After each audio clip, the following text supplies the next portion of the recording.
Hi, this is Mark Lyon of MeteoriteStudies.com. This is our second full day of searching the fall in Ohio that fell in March 17th. I just wanted to, first of all, suggest to people that, if you can come out and search this fall, do so. This is probably one of the more important falls, probably the most important fall in terms of the amount of stuff that's out there and sort of interest in the material since the Aguas Arcas one in 2019. There's plenty for people to find. If you come out and you know what you're doing, you're at least, almost guaranteed to find a small piece, which is abnormal for a fall.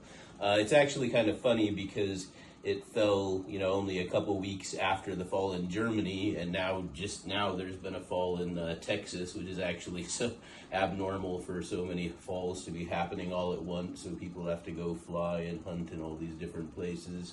So we've been here for 2 days. We've kind of been looking around, got a decent idea of the strewn field. We're not going to show images of the strewn field because you can find them online anywhere, pretty much everywhere. NASA made a pretty good strewn field map that's pretty reliable.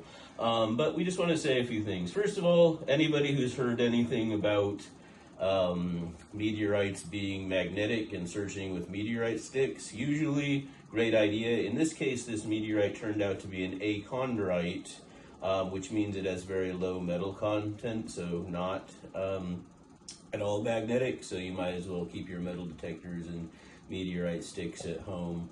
My suggestion for hunting: start out on the small end of the strewn field. Make sure you've come home with at least a little souvenir. The great thing about the small pieces is because they have so little mass, they don't actually break up when they hit pavement, sidewalk, things like that.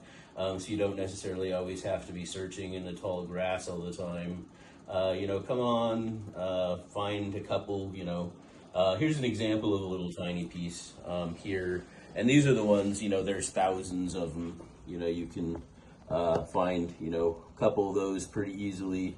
And then you can move on to try to move north in the strewn field to try to make the bigger finds.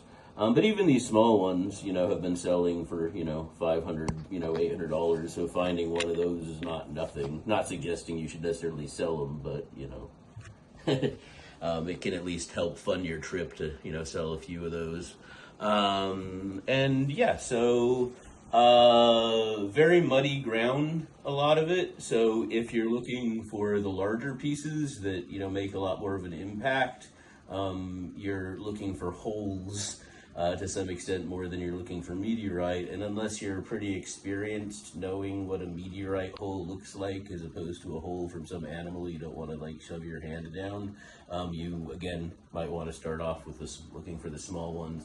And the small ones are of course a lot more numerous than the big ones anyway. But anyway, if you come out, wonderful time, wonderful people. Every dinner we've had a meteorite hunters dinner, every night, where everybody could talk and converse, and it's just an all-around fun time.